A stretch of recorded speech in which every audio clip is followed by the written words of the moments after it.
Okay, I think we should start now. So I will start by introducing myself. My name is Ana Rocha. I am the Executive Director for NIPE Fagio in Tanzania. We are hosting this webinar series to bring people around the themes that we are discussing and to be able to share experiences, answer questions, share information, and make sure that we can all grow together within the environmental sector. It's a pleasure to have you all here, so thank you very much for joining. We have 3 speakers today, and our first speaker, her name is Magdalena Donoso. She's the coordinator for GAIA Latin America and the Caribbean, and the node of Breakthrough from Plastic Latin America.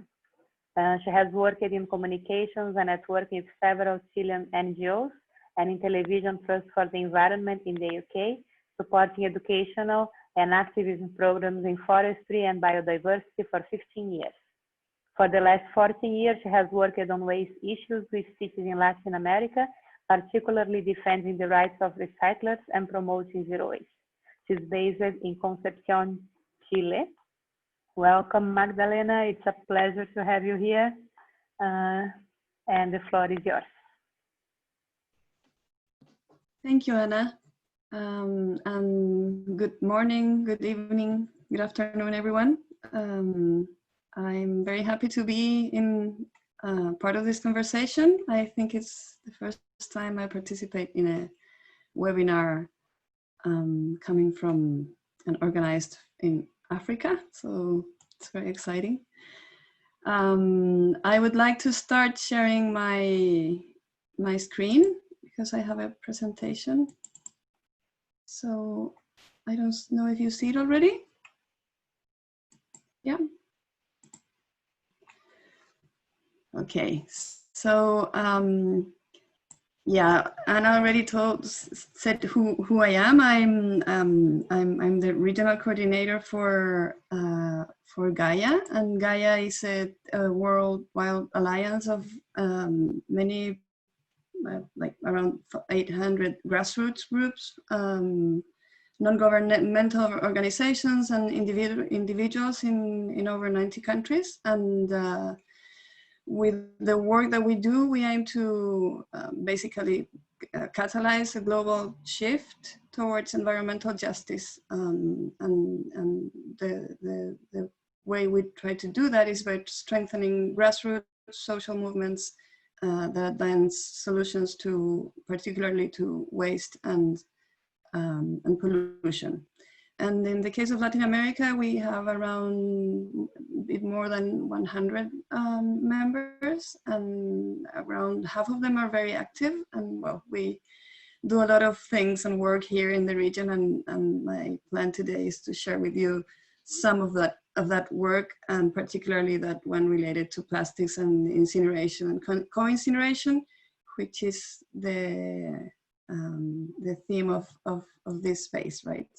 So I would just like to start saying what is our position in terms of the distribution of global plastics production, particularly in the region. I mean, at the global level. And as you can see in that picture, it doesn't really look as a very big thing or big issue. It's true that the generation of plastics in the region and its current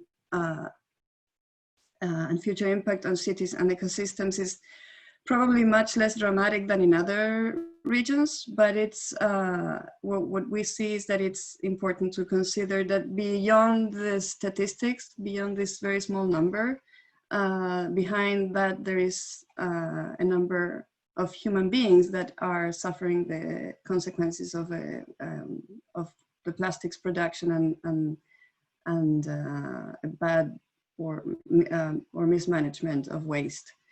And to tell you a little bit about those numbers, I would like to share with you these figures. These are the last statistics that we have for the region in terms of waste generation. And as you can see, the generation of waste in general is steadily increasing, and it will keep increasing if we keep business as usual. And the situation in terms of management is that 40 million people lack access to waste collection of any kind. This is about 35,000 tons a day. And there is an amount of waste daily, which is 145 tons, 1,000 tons of waste that are still disposed in open dump sites, including a lot of plastic waste, as you can see there in the slide. And this is, if we think of people, this is around 30% of the regional population, and that is a lot of people, like 170 million people. So when we think of this 4% of plastics, we really need to think how many people and who this is impacting, and consider that is as important as what is happening and what is trying to be developed in other regions of the world. And just to let you know a little bit about the situation of plastics in the region, there is still a lot of research in place. So there we just have some general idea of what the situation is in the region, but this is some information coming from a report from Oceana. It's from 2018, I think. And basically what it says is that today the plastic economy is highly fragmented in the region. The lack of standards and coordination throughout the value chain has allowed the proliferation of materials, formats, labeling, collection and separation, and systems which collectively have put lots of obstacles to development of efficient recycling markets. The innovation also, like redesign, etc., is also fragmented, and no programs or systems are interconnected at all. So that is another problem that we face. Then the proposal to promote the reuse and regulate the use of the disposable plastics, production of new materials and packaging formats in the world is happening with greater speed, and it's very disconnected from the development of even disposal, which is not, of course, what we are aiming to, but even disposal or reuse systems and infrastructure. And then there is something very complicated about the confusing waste trade regulations. In general, in the region, what we have is that in many countries you would find 3, 4, or 5 regulations for the same thing, and it gets really confusing even for the authorities that have to make those regulations happen and enforce them. So that is another limitation and problem that we see that is being faced today in the region. And then in terms of specifically in terms of waste trade, which is something that we see that is going to become a very complicated and big issue in the region. As plastic waste imports get further restricted in some countries, like China, for example, that we all know what happened with that situation, and how it has hit regions like Asia. It is very probable that plastic waste traders will continue to adapt and reroute shipments to new and vulnerable countries. This is something that is said by a research coming from Interpol. It's a very new research. It came out like, I don't know, 2 or 3 weeks ago, and it's very interesting. So I would really recommend to give a look to that. And what they say is that it is possible that other destinations for illegal plastic waste imports will be found in Africa, in Latin America. And they say that that is really likely to happen if things keep like developing the way they are doing now. And the information that they have suggests that developing economies in the Americas could become, particularly in the Americas, could become a new destination for plastic waste, especially from the United States. And this would be followed by growing investment to implant new recycling facilities in Mexico, Argentina, and other Central and South American countries, as well as in the Caribbean. So that is basically the situation that we see that is about to happen in the region. And so there are many things that are trying to be developed so that we can not react to this situation, but prevent that this situation will get worse. So one of the actions and the activities that we have been very much into has been to work with some countries in the region where we have like very active members, to work with them on the enforcement of the Basel Convention. This is a convention that basically controls transboundary movements for hazardous wastes and their disposal.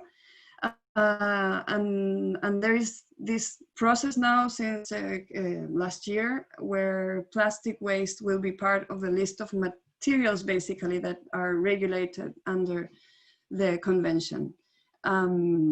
So what we have seen here in the region is that countries are signatories of the convention, but with very little follow-up of the process from civil society. So we think that that is really important, and we, as I said, we have been working with 4 countries so far, so that they could do a proper follow-up of the convention and make sure that regulations will really take place in the region. So as it says, it is said there in the slide, so far, despite this common umbrella, legislation and is deficient and confusing. And there is, this is something that is very common to all our countries from the global south. There is a low monitoring capacity that cuts across the entire region, and that makes this convention even more important to take place and be a reality and not only a paper, right? And at the same time in the region, we have been there is a big push for regulations to end single-use plastics.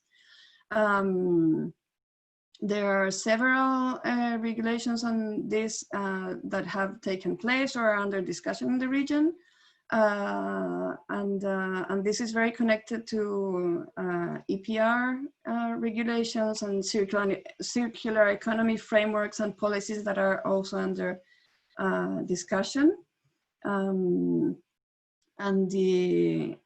there are efforts being made to, in general, what we could say is that all these are efforts to reduce the generation of plastics, because it is seen as a serious problem. That is something that people are really aware of, and so these regulations are a step forward for this to be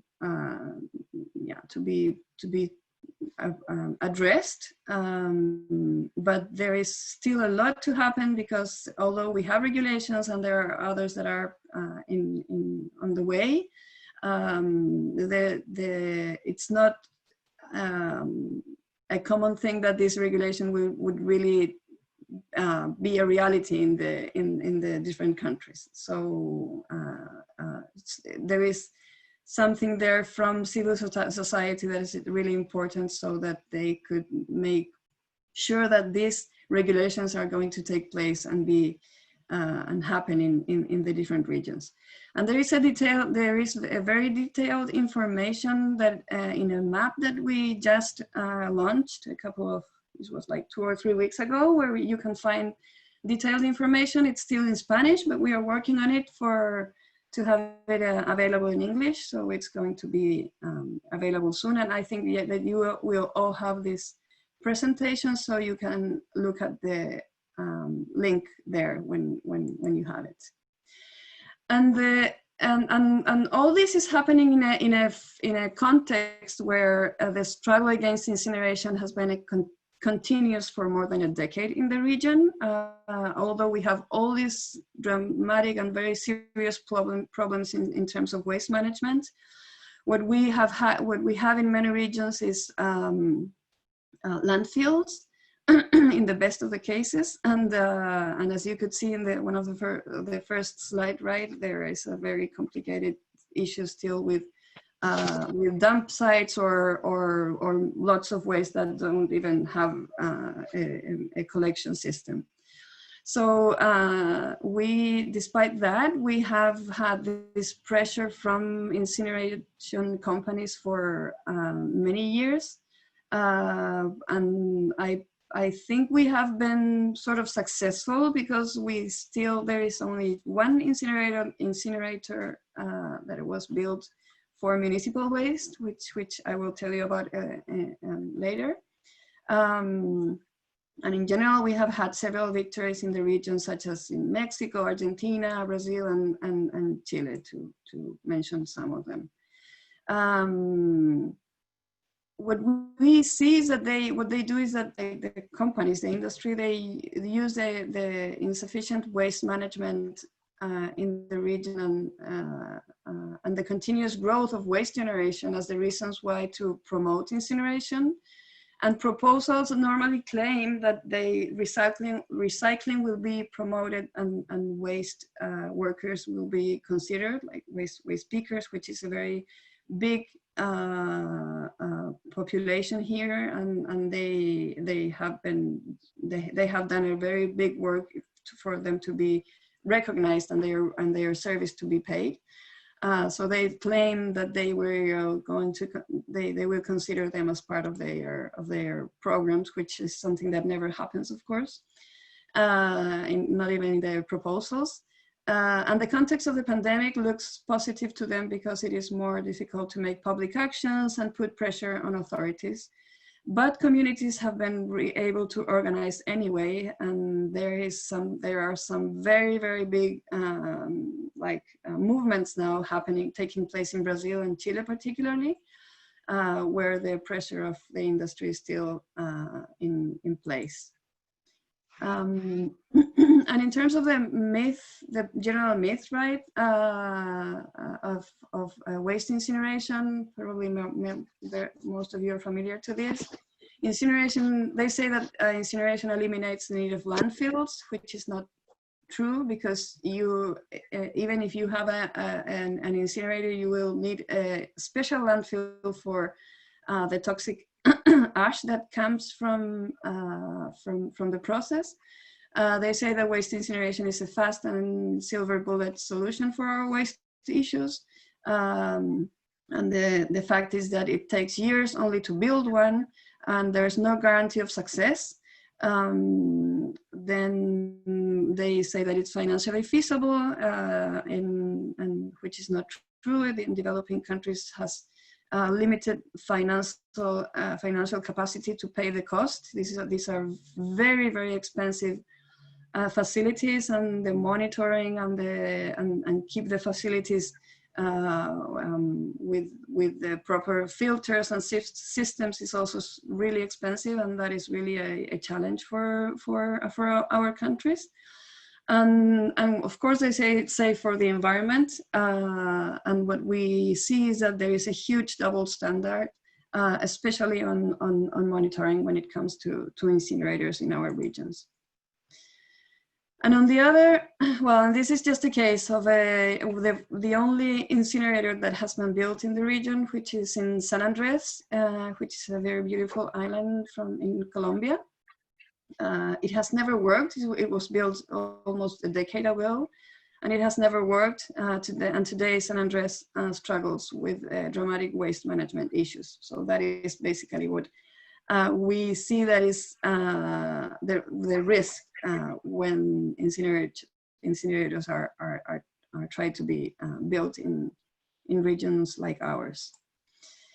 And when it comes to cement kilns, there is again another huge situation, and what we have seen is that there is a growing interest from cement kilns to burn and use waste as fuel. So this is definitely a new target for the cement industry. And this is very concerning because of many reasons, but one of them is that it's much harder for communities to struggle against this, because cement kilns are normally built already, which is not the case of incinerators that have to go through a long process and they have to look for financing, etc. So that really gives communities time to organize and not let this like projects to develop. But it's not the case with cement kilns, because they are already there, they are built, and in many cases communities don't even realize that municipal waste is being burned and used as fuel in those facilities. And as you can see this in this slide, what industry basically claims is that the use of this waste reduces the use of fossil fuels. It reduces emissions. It provides a solution to waste management. They say it's safe. The waste is separated and identified. That's all. These are all the claims that they make. And that they can provide benefits to local communities. And what we see from reality in terms of, for example, of reduction of fossil fuels, what the alternatives that they really use are forestry biomass, either used tires, which is something very, very common that they use, textile waste, oil residues, mineral oils, plastic solvents, etc. And in terms of municipal waste, they use what they make this fuel, which is called refuse-derived fuel, which has at least 30% of plastic. What they claim as reducing the use of fossil fuels is very far from reality.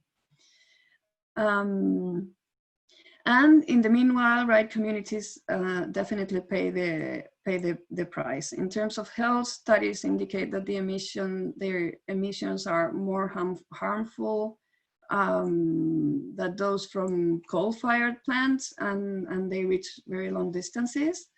In the current situation where cement plants are increasingly receiving all kinds of waste, risks are exacerbated. We think that this happens because these plants are not designed or prepared to receive these materials, which are very heterogeneous, and they really also change all the time. Their characteristics are changing all the time. In terms of zero waste, there is a growing, what we see is that there is a, like the growing symbiosis in the relationship between zero waste cities and cement plants, focusing on disposables. So there is a threat to the goal of plastic reduction and minimization in general, which is a very important part of zero waste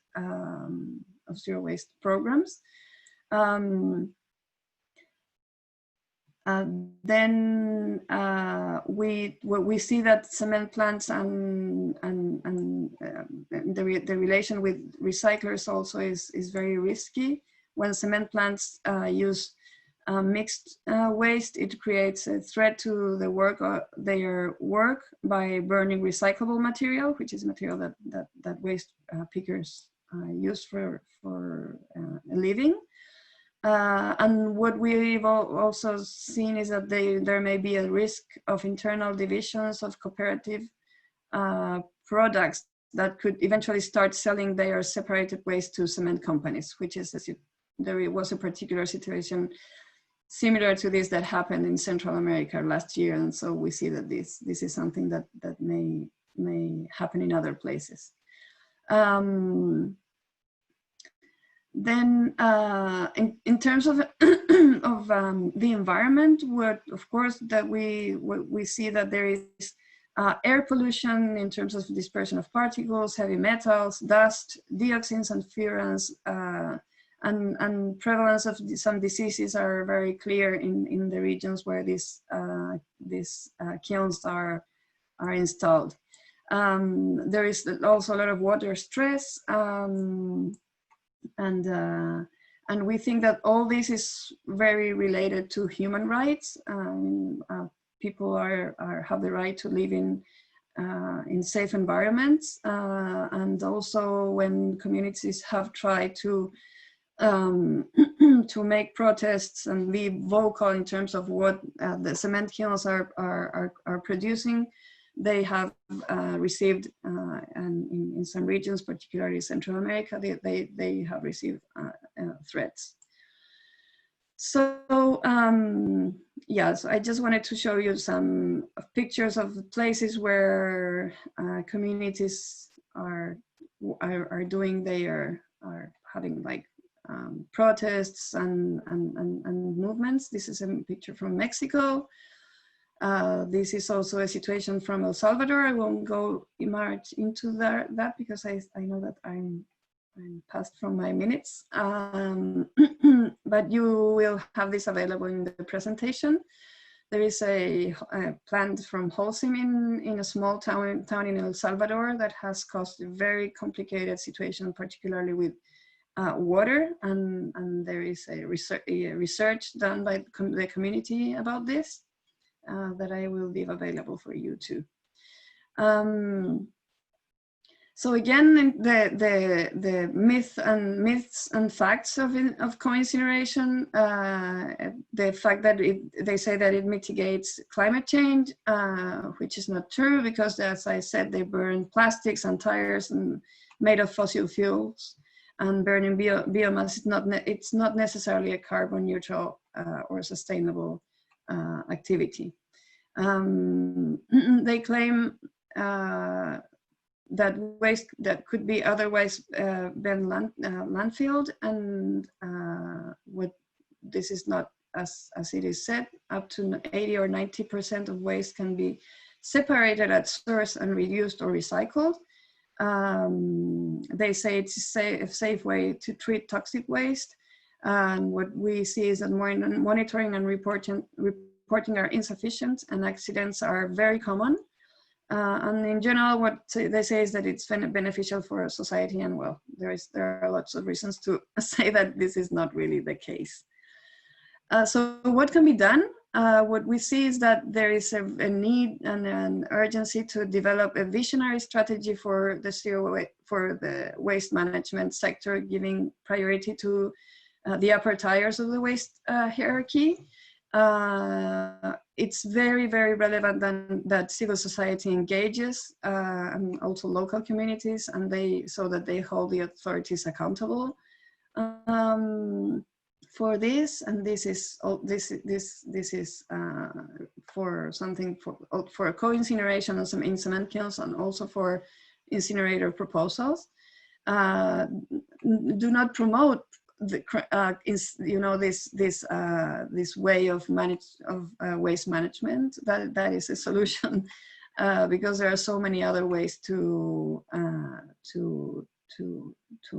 manage our waste, and also we think that something that has to be part of the conversations is to reduce the demand for concrete by taking a new approach to design in general. And well, high priority actions going back to connecting, right, like plastic production and waste management, right, systems. It is important to end the production of and the use of single-use disposable plastic. We think that this must be part of the whole spectrum of solutions, to stop the development of new oil, gas, and petrochemical infrastructure. That is something very important, so that we will, and in order to end the plastic production. Foster the transition to zero waste communities, and this is very much related to stop burning waste in incinerators or doing co-incineration. Implement extended producer responsibility as a very important component of circular economies, and adopt and enforce ambitious targets. Those are some of the high priority actions that we think must take place. And this is basically part of the key principles of zero waste, which is something that we try to work on and to keep in mind all the time. So no bury and no burn, upstream systems change, and of course social justice as part of these principles. And just to finalize, I would like to say that this is happening. Zero waste is happening. These are all case studies from our region that we have put together in the last years to make sure that when we for people to see that this is a reality. This is something that is not like good wishes for us to happen. Zero waste is a system that can be, if there is the willing to do it, it is a system that can take place, and it can start happening right now. So this is basically what I wanted to share with you. There are more stories in all those spaces in the internet where you can find more information. So thank you. Thank you, Magdalena. That was a very, very informative presentation. I think it responds many questions that we may have. Please, I welcome everyone to add your questions to the chat box. We are going to do our best to answer all of them at the end. If eventually we are not able to answer all, we are answering them after the webinar and also sending them by email to you. So one way or another, you get the answers to the questions. So without further delay, I would like to invite them, our second speaker, Javier Bernabeu. Javier is a well-rounded MBA and civil engineers project leader, bringing 25+ years of public-private partnerships expertise. Solid background across several industry segments, including waste management, water, energy, and ground handling, and geographies: the US, Latin America, and the Caribbean, Europe, Middle East, North Africa, and India. Passionate about economics and sustainable project finance, pursuing a career in international development, currently completing a master's in project management in multilateral organizations. I would like to invite Javi to join. The floor is yours, Javi. You need to unmute yourself.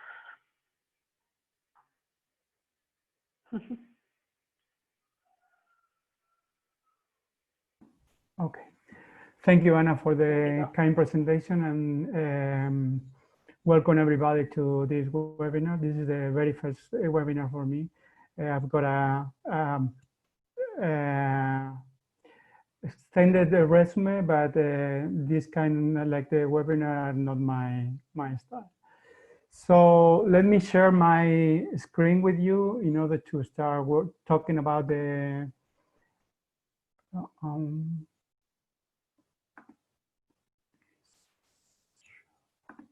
okay. Let me start.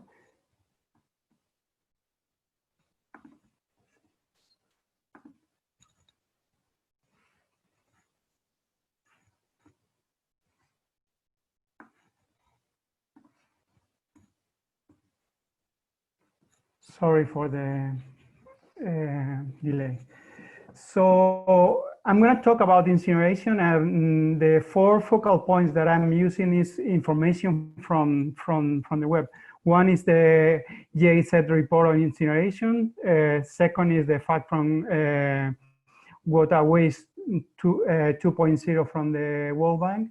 The third one is the coalition for the working group in waste energy, the rapid assessment tools, and also UK Waste and Resources Action Program and GAIA and others. We've received an excellent presentation from GAIA.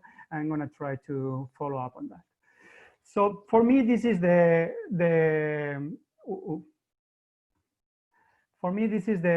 waste hierarchy. There are plenty of options that you have in order to take care of your waste. First of all is zero waste, following for any kind of waste diversion. Then in terms of waste disposal, you have the landfill, the controlled landfill, and just at the bottom of the hierarchy is incineration or the control dump. At the end, this is in the very bottom of that, and this is not a waste management system. It's your last resource. For argument's sake, you can see all the options that Addis Abeba and REPI had in the 2015 study. You have this little picture with all the options. It's that big that I can replicate it in the presentation. So talking about REPI, REPI, like every other investment in waste to energy, is really expensive. It started with a budget of 78 million, and it ended up with a cost of 118 million of US dollars. On top of that, you have to take into account the cost of operating this kind of facility, and it's in the range of $10 million a year. So at the end, if you put this in perspective, you're talking about a project that is going to cost the city of Addis Abeba in the range of 220 million US dollar in 10 years. Pretty expensive. So in order to go for a proper waste management and waste to energy kind of facility, the first step that you have to think about is which is the characteristic of the waste. If you have a waste that the composition have more than 50% of the organic composition, any waste to energy is going to be non-carbon neutral. It's going to expend more energy than the energy that is going to provide to the system. The second step is waste to energy. It's built in an efficient management of waste system, and you don't have this in Addis Ababa already. Waste to energy is just a potential part of a functioning system. We've seen in the previous presentation that not in many places this works. Actually, not in many of the places where that they have tried is not working. And then you need a security for the investors. In this case, you've got it because the government of Addis Ababa is paying for the entire plant. And at last, Ethiopia is not covering all of the previous steps and don't need to rush to the waste to energy. So next one. You need really expert staff to cope with electricity, gas, steam. Sorry.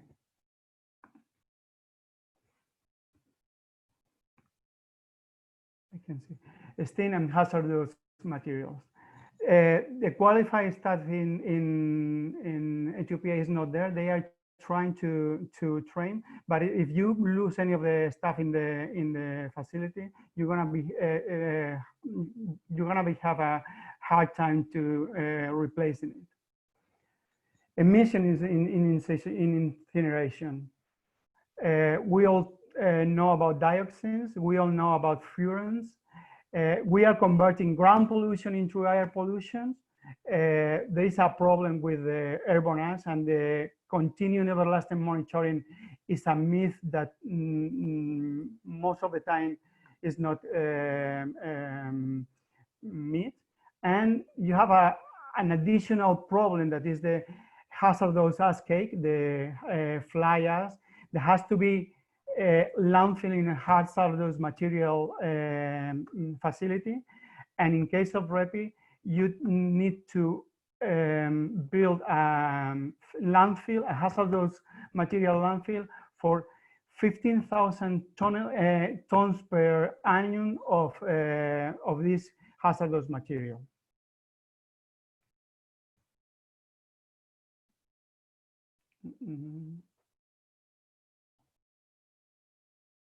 Sorry, but it's not working. Okay.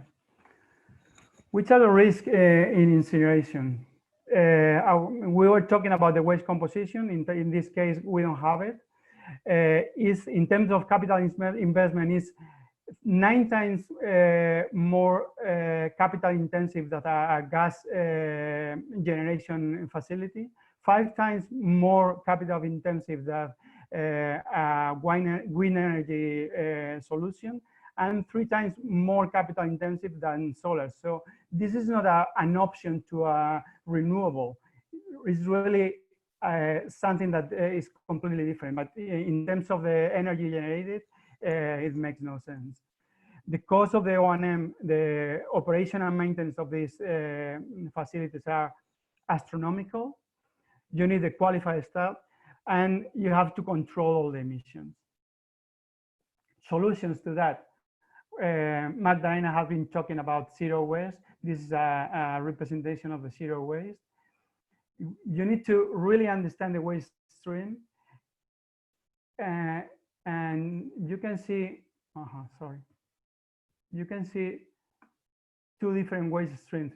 In high income countries, the organic material of the composition of the waste is in the range of 25–28% of the composition. When you go to low income countries like Tanzania or even Ethiopia, where we're talking about REPI, in terms of 65% of the waste is made out of organic. So it makes no sense to go after the waste to energy. This is the waste composition in Dar es Salaam.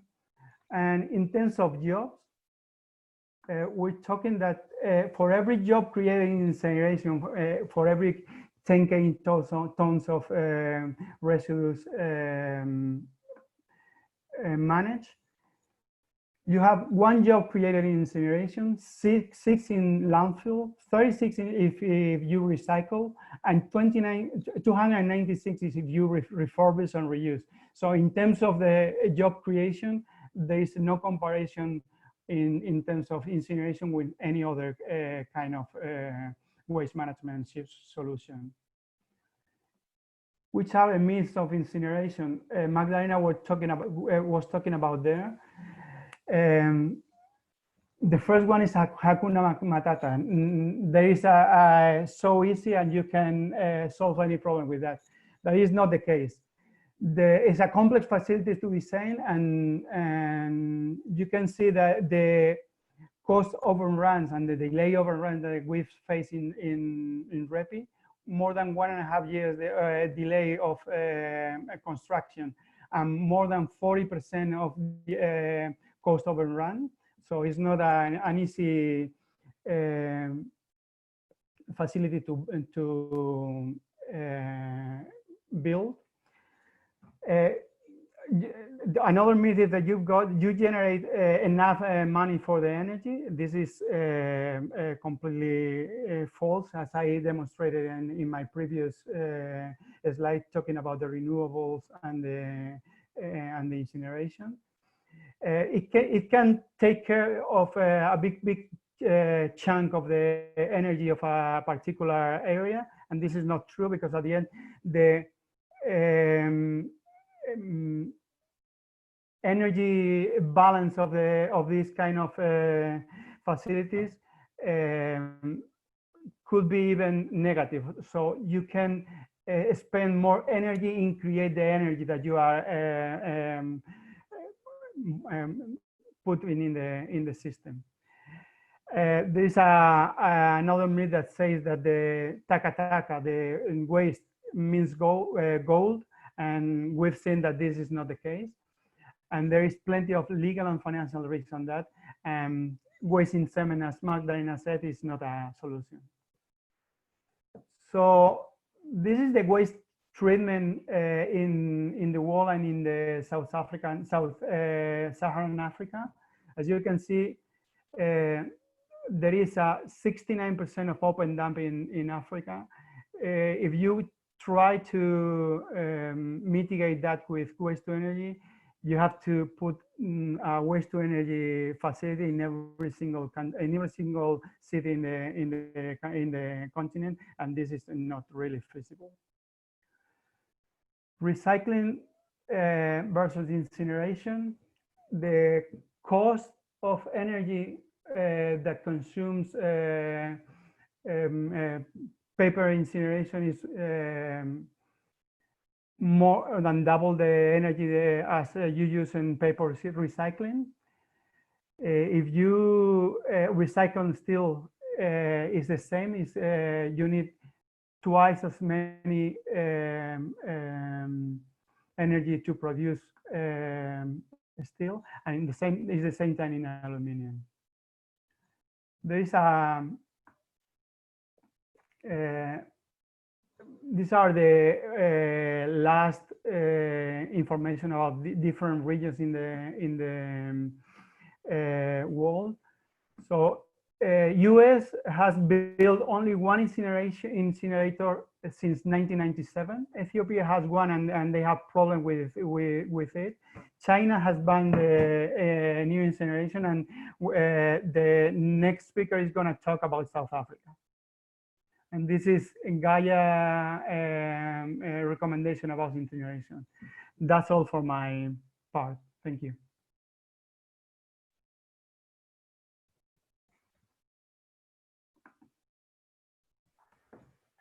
Thank you, Javier. That was also a very interesting presentation, and very interesting to see the Ethiopian case, which is like one that we have here and in the African region, and that I think is a very emblematic case, because that incinerator, as you mentioned, it stopped working less than 6 months after it was built, because it couldn't basically pay itself in the energy generation. So thank you very much. I would like now to invite Keith Roman, our third speaker here. One second. Keith Roman was an associate director at PwC, where he headed up the public sector utility services portfolio, including waste management services. He has an MBA from the Henley Business School in the UK and various other qualifications, including a Zero Waste Academy certificate from the Philippines. He is a founder member of the Wellington Association against the Incinerator, which successfully opposed the construction of a waste incinerator at Drakenstein Municipality, South Africa. He's currently the chairperson of the newly established Zero Waste Association of South Africa, ZIWASA. Keith Roman implemented the first zero waste project in South Africa. The project included the first separation of organic waste at source and the first waste audit and brand audit, WABA, in South Africa. Zero waste is the perfect antidote to waste incineration and landfills. Without further delay, Keith, it's a pleasure to have you here. The floor is yours. Thank you, Anna and NF, for inviting me to participate in this excellent webinar series and to share with you the experiences that we had in South Africa in fighting the waste incinerator, and to let you know the reasons why this victory is so important to us and to Africa and to the rest of the world. Okay, so if I can start the video presentation, where is it?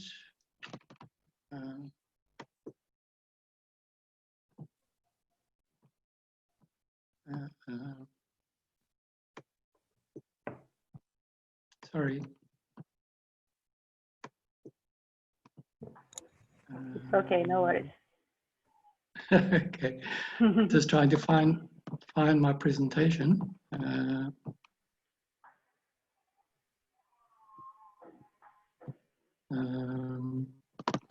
Right.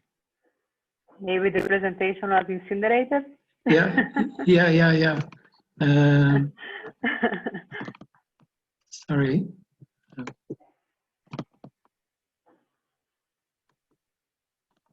There you go.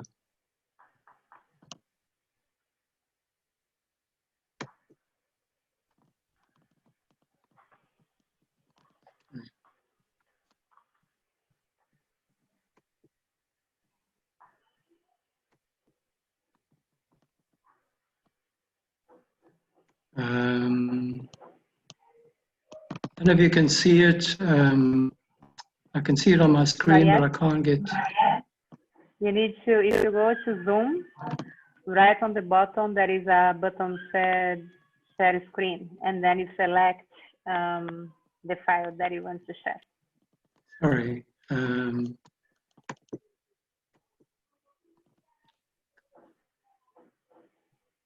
Share screen.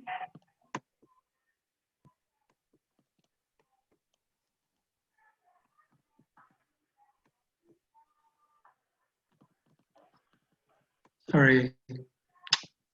Seem to have lost. I don't know what I did now. If you want me, I can also share your presentation from here because I have it. Okay, let's do that. Okay, let me just open it 1 second. Sorry.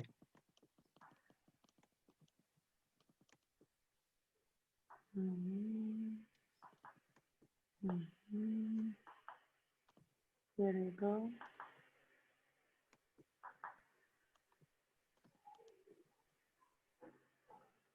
Here's one. Why it's not? Okay. So let me share it here, here, and here. Can you all see it?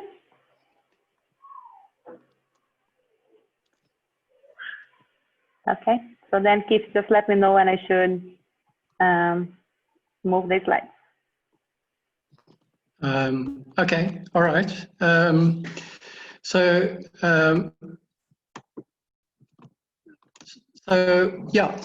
essentially what we're going to talk about is our fight against the incinerator in South Africa and the reasons why that victory was so important to us. Okay, next slide.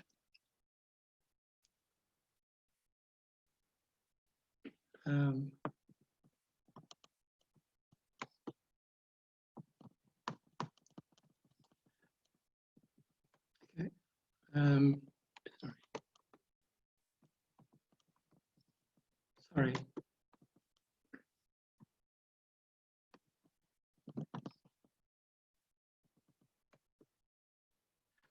Okay.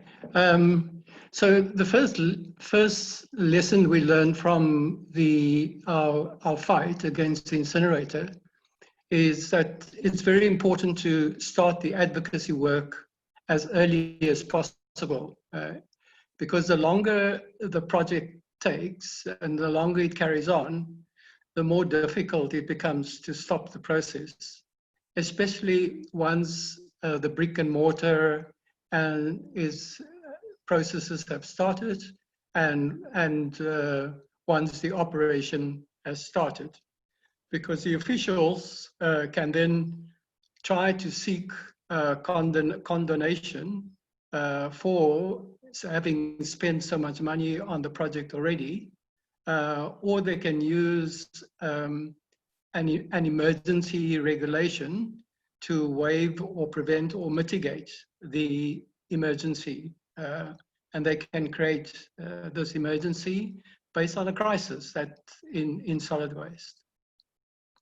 Also, it's important to realize that most legislation have a time frame within which objections and appeals or judicial review applications must be submitted.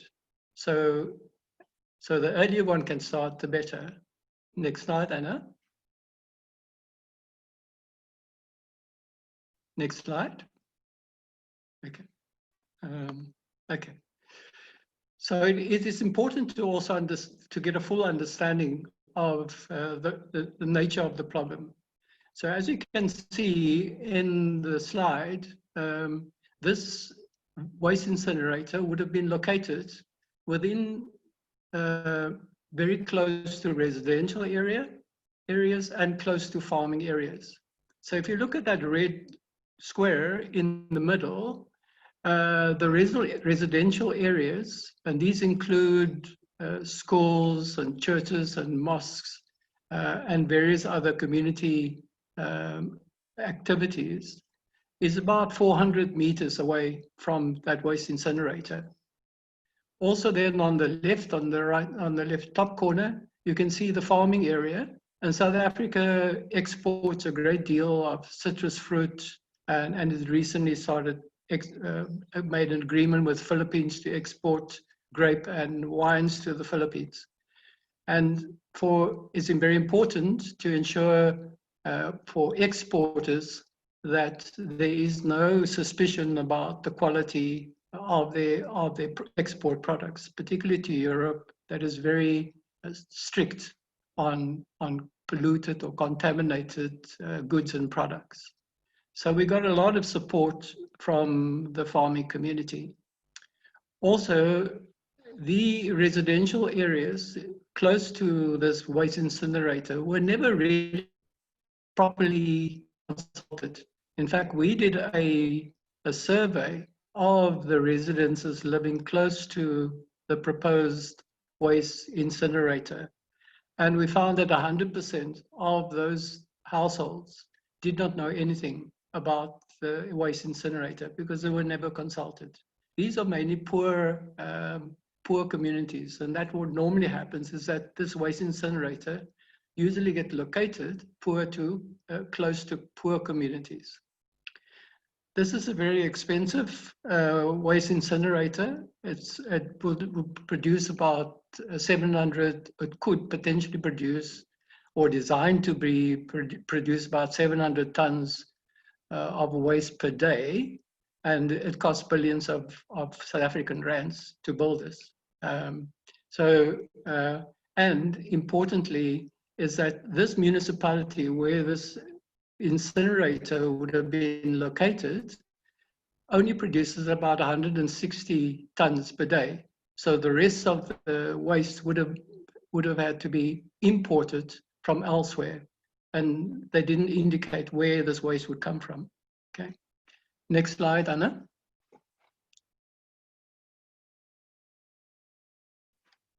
Okay, so it is also important to understand the whole approval process.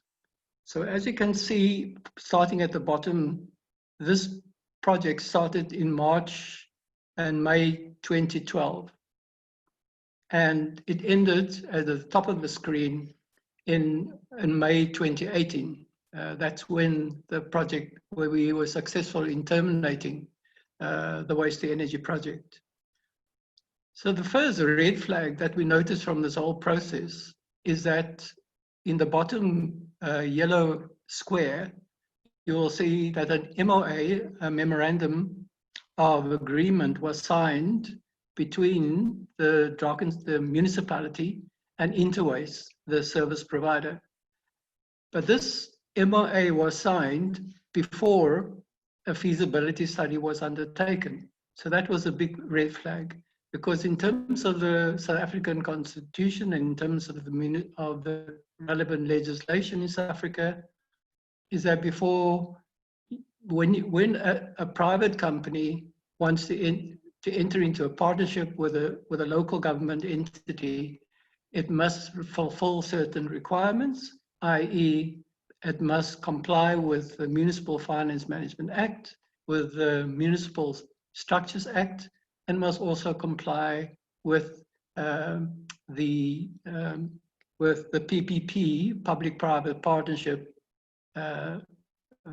legislation. So this MOA was signed well before that feasibility study was undertaken. So as you can see, if you go up that line in May 2013, that the feasibility study was only undertaken a year later. And the findings from the feasibility study was really just to reinforce the MOA that was already signed with Interwaste. Okay. The next slide, Anna. Next slide, Anna.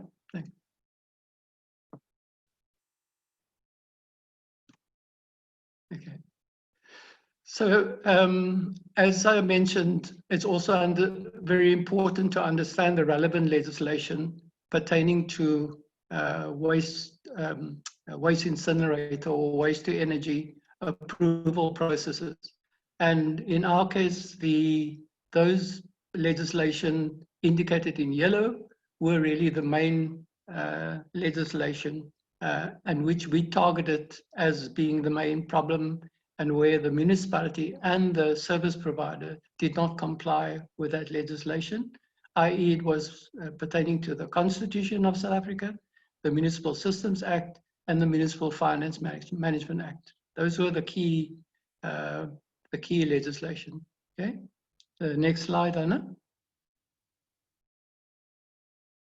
Okay, so it's also important to understand who the key players are in this whole process. So besides Interwaste consortium was the service provider. It's and surprise, Interwaste had no previous waste incineration experience. Its core business is really waste transportation.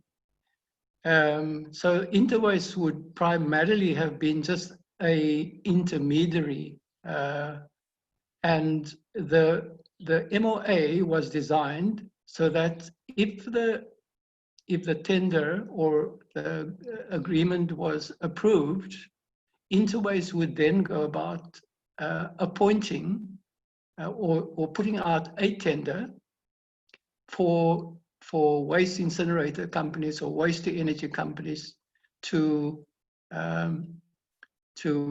submit proposals to provide this waste incinerator to South Africa. So we had at that time no idea who the waste incinerator company would be, or we were not provided any specifications for this waste incinerator. So we had no idea about the waste stack height, about the nature of this particular incineration. So that was a huge red flag for us. Also, Interwaste, which is a listed company on the Johannesburg Stock Exchange, has a very poor record of environmental compliance, and it has been found guilty of many environmental non-compliance cases. Okay, so that was a big red flag to us. Next slide, Anna. So the other big player is, of course, the municipality where the proposed incinerator would have been located. And then it's the National Treasury, because in terms of legislation, National Treasury have to approve the financing of such a big project, but also the public-private partnership legislation falls under National Treasury. Then the third player is the Development Bank of South Africa, as well as the US Trade and Development Agency, who would have funded this incinerator. But Then, of course, there were other departments, such as the Department of Environmental Affairs, who have to approve the environmental impact assessment, and then other government departments, such as water, because a lot of water would have been used for this incinerator. But National Treasury, the second player in this list, we appealed to the National Treasury and indicated to them that they were not being provided with all the correct information, particularly pertaining to the financing, etc. And that also that if National Treasury approved this project, it would set a terrible precedent for the rest of the country. So when National Treasury turned down the condonation process, then Development Bank of South Africa, which falls under the National Treasury, decided to sever its agreement with the US Trade and Development Agency. So that immediately then the funding for this project then fell away. And that led to a stack of cards falling over. Okay, so next slide. So that's all part of this process and running in parallel with all of us. It's very important that one mobilizes community support to make the community aware of what's going on, to bring the fight out into the open. Because as you probably realize, a lot of these agreements happen behind closed doors, and there's generally a lack of transparency.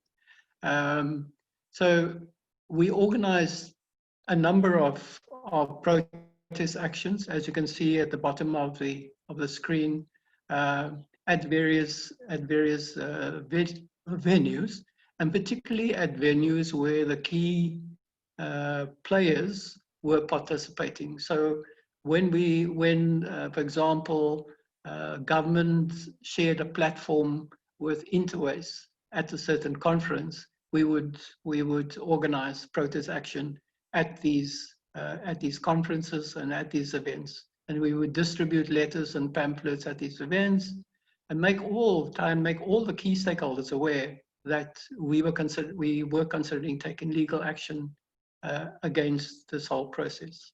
Okay, next slide, Anna. So there's a limit to how much protest action one can take, because one certainly from our experience, we felt that the municipality and certainly the Interwastes, the corporate companies, somehow tried to you felt that they were not really listening to the community, that a deal had already been done, and they were keen to push this whole process through, irrespective of what the community thought of them. So by taking legal action, it shows them that you are taking the matter seriously, and it's very important to set a legal precedent. So even though you have all this legislation and policies and procedures, many of the legislation, government does not have the capacity, the legal capacity, and the enforcement capacity to take this matter through and to prevent these things happening. So you have to, it's very important to set a legal precedent, and we were keen to establish that, so that it prevents other organizations and government entities from going through this process, and then makes it more difficult for other entities to consider locating a waste incinerator somewhere else in South Africa. So it's also important to make the government officials aware that they could be held personally liable and accountable for this action, because very often government hides behind taxpayer money, and they think, it's not the money's not going to come out of my pockets. Fortunately, our judicial system is fairly strong, and precedents have been set in the past where government officials have been held personally liable and accountable for the cost of the legal action and other costs. Okay. Next slide. Okay. So when one goes into the legal process, it's very important to identify the weak link and to ensure that you have a winnable case. And that's just to ensure that you make the most effective use of the limited resources which most civil society organizations have, because it's generally difficult to raise funding for this kind of action, and particularly for NGOs. So it's very important to save time and money in the process. It is also generally more difficult and expensive to win human rights violations and environmental pollution court cases, especially if the waste incinerator has not yet been built or has not yet started operating. One would then have to bring in international experts to show what has happened overseas, and to show that the same could happen in South Africa, and that could all be very, very expensive. And yeah, so ideally, we fought this whole process through legislation, and the governments and the service providers' failure to comply with legislation. Okay, next slide. It's also, one must also realize that this is a long process. As you realize, we took 6 years to win this case. And so you need to remain strong and resilient. And it's also important to maintain constant pressure on the key players and to leverage support through partnerships with GAIA and others who can become part of us. And what I find through all of us is that the majority of NGOs, the weakest link within most NGOs is lack of funding to take on these big corporate companies. So this is something that GAIA and all our alliance members need to work on, and how we can use this global alliance to improve on that aspect of our advocacy work. And then the important thing is we have to keep our spirits up and remember to have fun. And I must say all of us has been a great experience, and particularly meeting up with people like Anna and people from the Philippines and Italy and USA and elsewhere. It's been a great family experience. Okay. So next slide. So yeah, as I said, apply constant pressure. We did that through the community mobilization, but we made extensive use of the media, local newspapers, and even on television. So we were covered in most of the newspapers and magazines in South Africa. And that's very important to highlight these issues, because many people don't really know enough about waste incineration, and it's very important to raise awareness through these partnerships and fellow activists. Okay, next slide. And it's also important to apply pressure on the service provider. In our case, Interwaste is a Johannesburg Stock Exchange listed company, and they must comply with JSE regulations. So negative news can affect its share price, and one can inform their shareholders of the risks.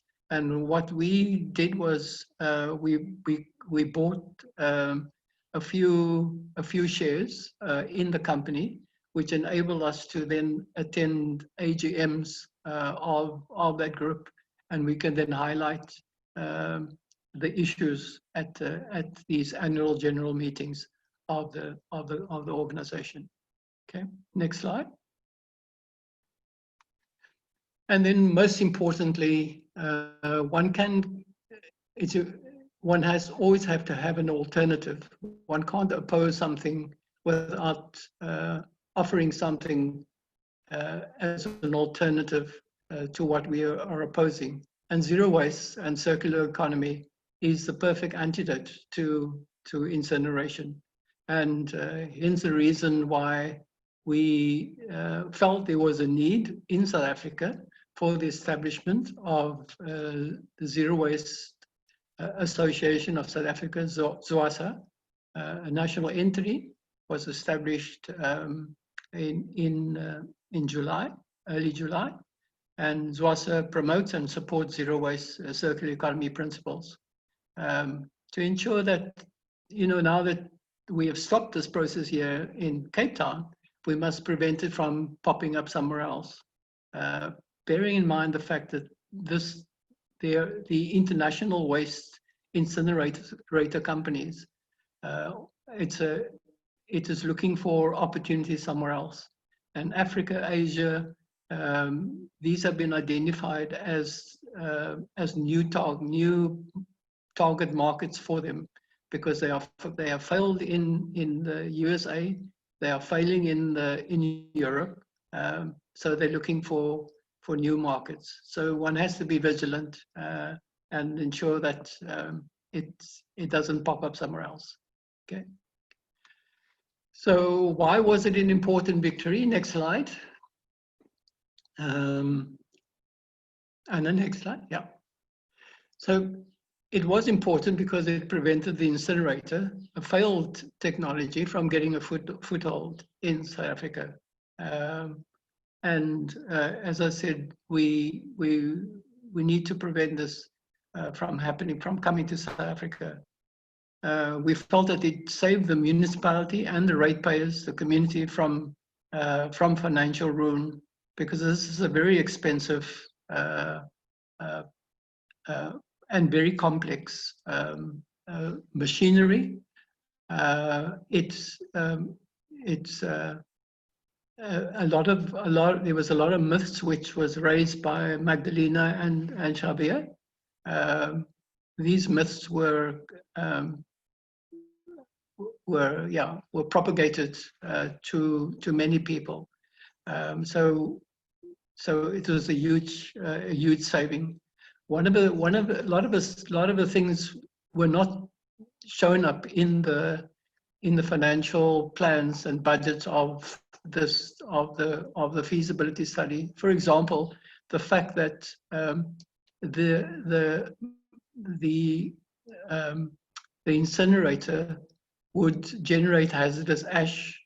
The local landfill site didn't have a license for hazardous ash, which meant that the ash would have had to be transported miles away to the only other hazardous ash, which meant that the transport costs for the municipality would have actually increased significantly. There were many other financial aspects which were not included in the plan. But as I said, bear in mind that we were never provided with specifications, and obviously we couldn't have a proper financial plan. The other point, number 3, is that it prevented the burning of food and recyclables. Bearing in mind that in South Africa, 10 million tons of the 33 million tons of food that's produced in South Africa, 10 million is wasted, which is sad in a country where there is a lot of hunger and where there is a shortage of food. So that food can certainly be composted, but also it is a sin to burn all that recyclables, which is really an asset or and not a waste. It is a resource rather than a waste. So it also helped us to promote composting and the 4 R's: reduce, reuse, repair, and recycle. it saves recycling companies from extinction, bearing in mind the fact that a waste incinerator and recycling companies can't coexist. In fact, in the MOA between the municipality and Interwaste, Interwaste demanded that the municipality don't provide any more new licenses to recycling companies, because they wanted to ensure that sufficient waste was being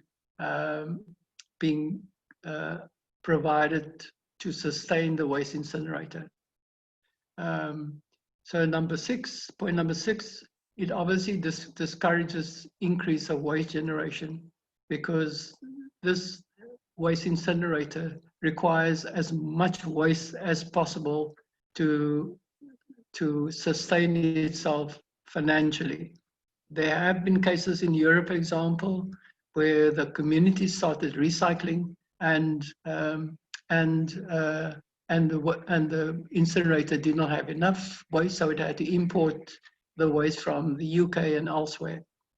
Now, the brand audit, the waste audit and the brand audit, which we did at the municipality, we found that 85% of the waste that is generated by the municipality could in fact be recycled or easily diverted away from landfill or to a waste incinerator.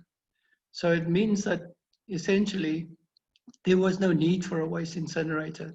And in fact, if all the municipalities started applying zero waste properly, there wouldn't be a need for this failed technology in the first place.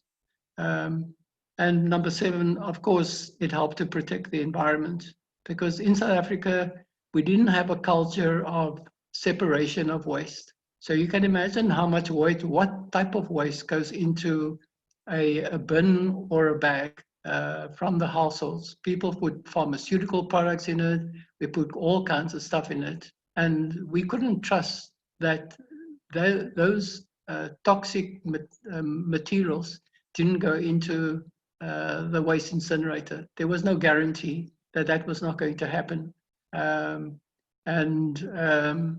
So as Javier, as correctly indicated by the previous speakers, these waste incinerators do generate a huge amount of toxic dioxins and furans. So that was a big victory for us. Okay. So thank you very much. Thank you, Anna, and thank you all for this for this opportunity to share this with you. All right. Thank you. Thank you, Keith.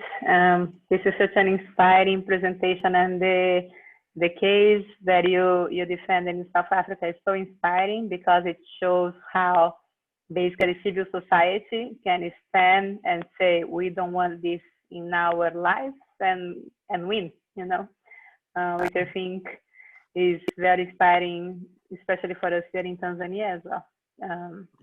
So thank you very much for sharing. As I said on the chat box, we are going a little bit over time. Stay with us. We would like to answer at least a couple questions. And whatever questions are not answered right now, we are going to answer them by email. The recording of the webinar is going to be made available for everyone. So you receive that by email. And in case you'd like to receive presentations, you can also email us and we can share the presentations with you. Answering some of the questions that have been asked, there is one question that multiple people asked. So I think I would like to ask probably you and Javier about, which is, people are asking for hospital waste. If incineration is not, or any of these speakers that would like to talk about that, for hospital waste. If incineration is not the best option, what would be the best option to deal with that?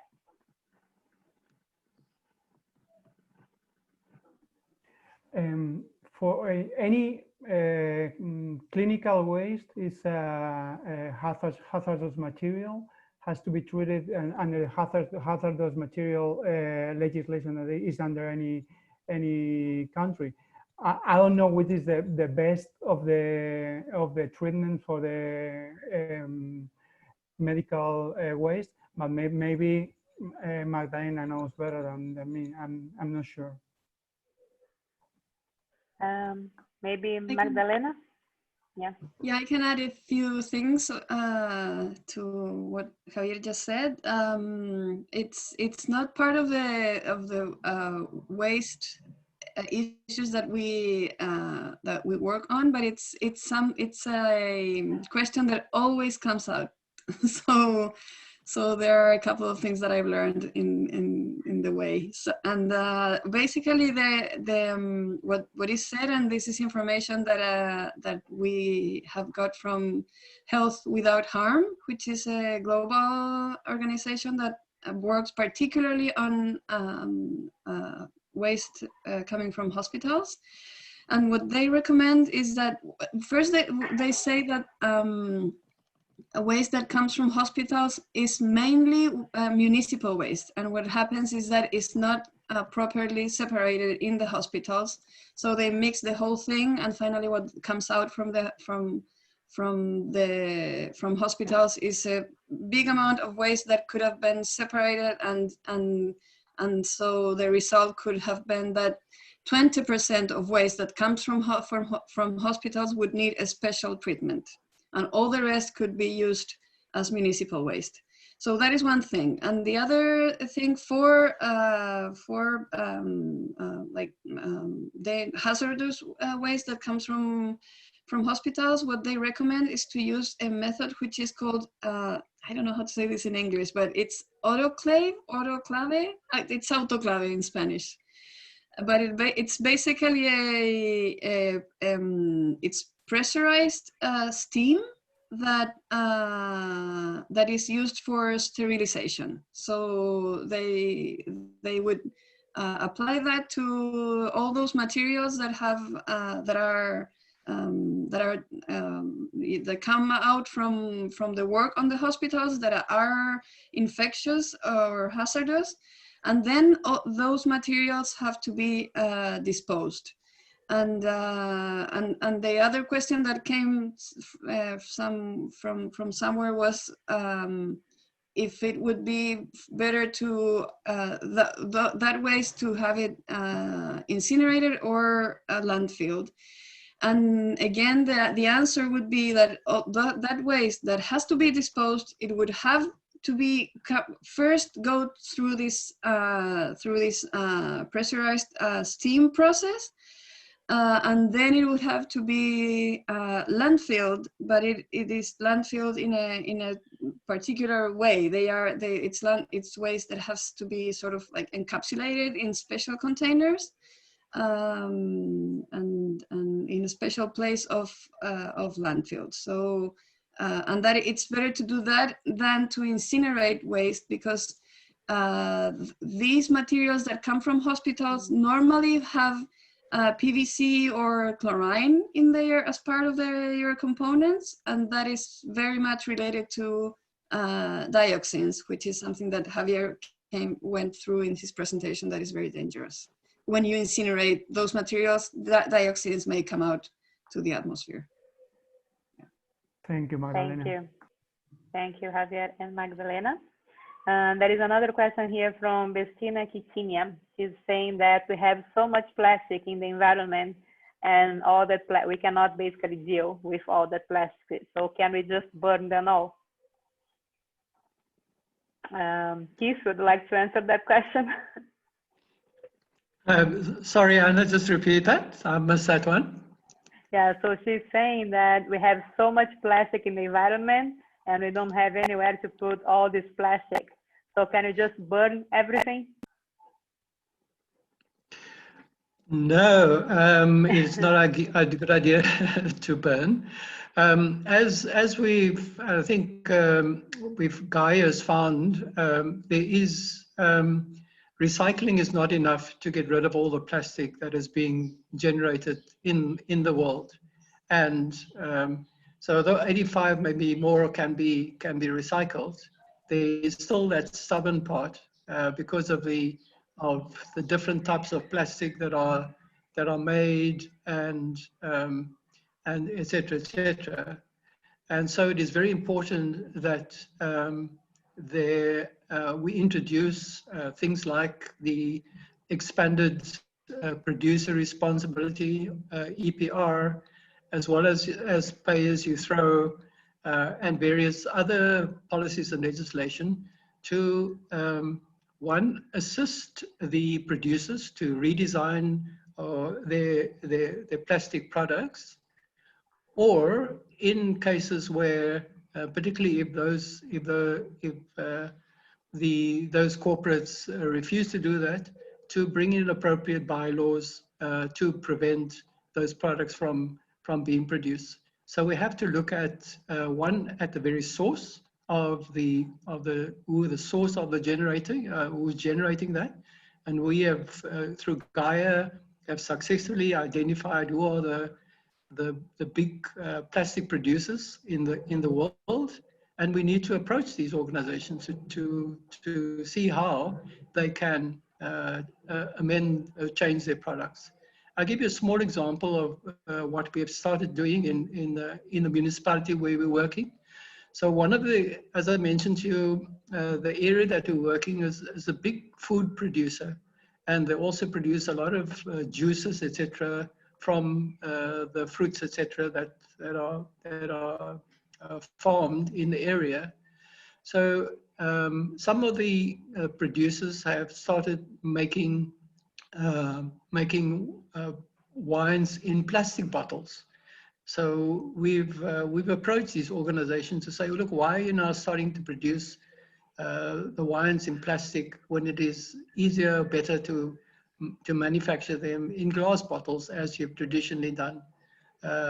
So a lot of these corporates are driven by money and profits, but if one works out the actual total costs along the pipeline, the plastic should cost the producers a lot more if they were held responsible for the recycling and the distribution of waste.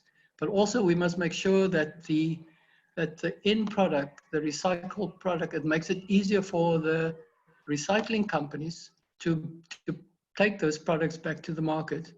Because what often happens is that there is the generators of the waste, they bring the price down significantly, making it more and more difficult for the recycling companies to sell it, because the recycling companies have to build a large volume to build up economy of scale benefits before they can make a profit on the resold recycled products.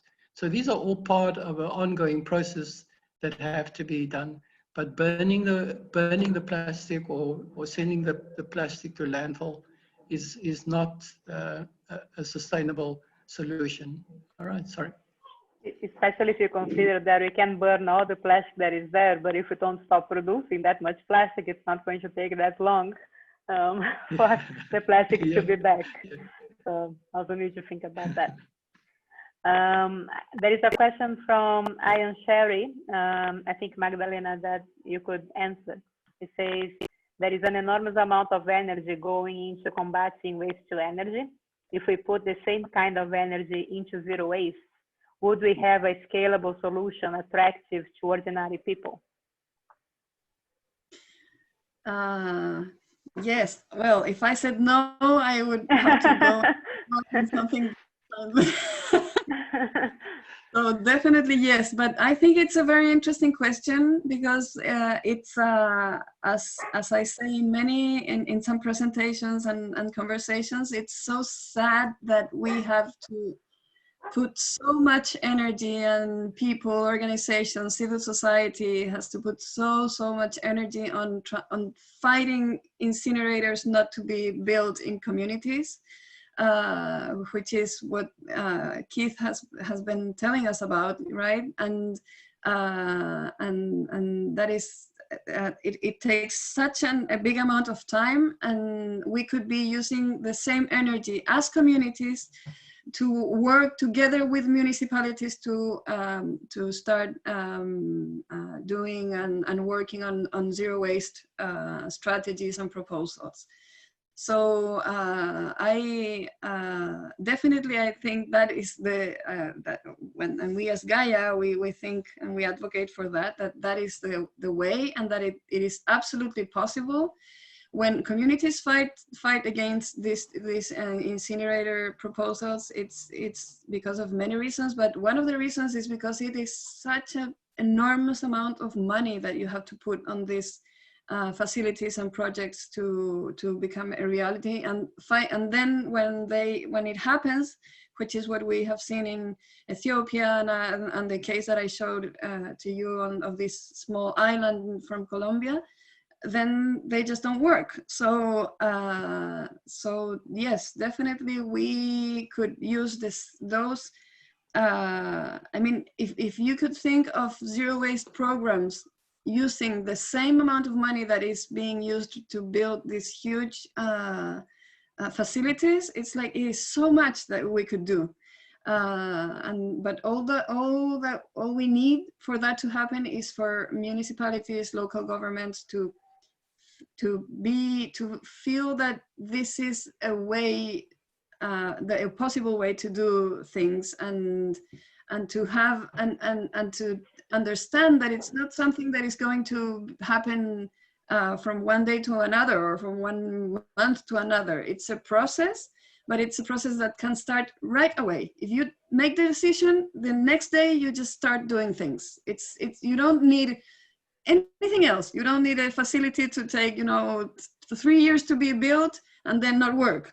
You just need to start doing the things right away. And if you have, as I say, if the authorities are willing and you have the funds to start doing that, and your objective in the long term is clear, then all the actions that your municipality will do will go towards the same objective, and you will be building on the way we will be building this zero waste community that we are all trying to advocate for.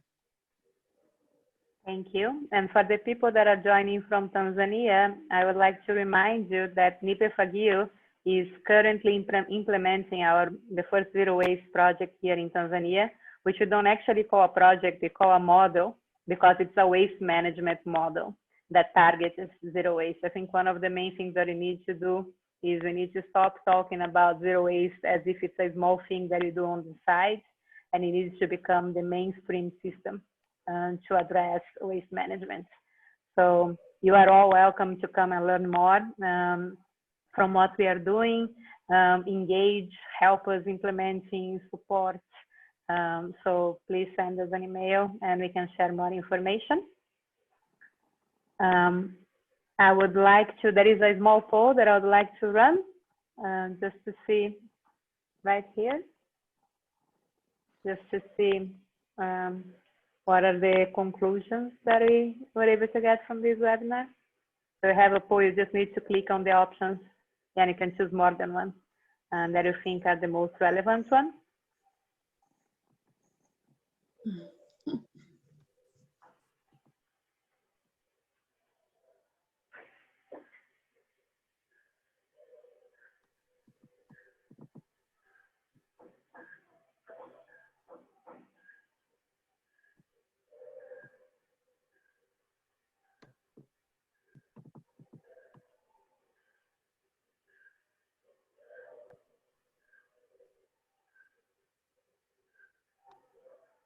Okay, here are the results.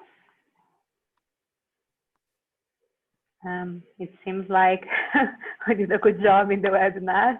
I'm happy to see it. So here we go.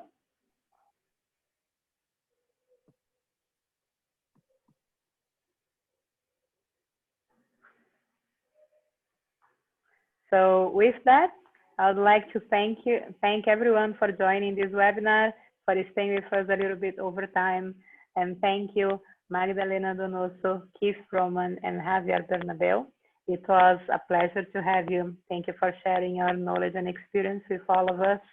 I remind everyone that NIPA Fagir is doing a series of webinars right now, and we have it's basically every Wednesday at 3 p.m. East African time.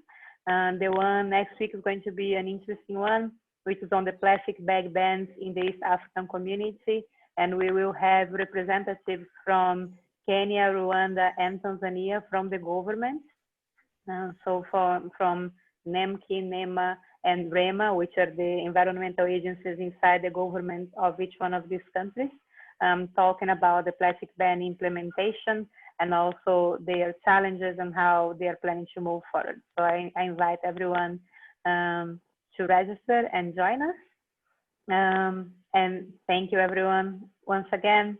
It was a pleasure. Bye. Bye. Thanks, Anna. Bye. Bye. Bye-bye.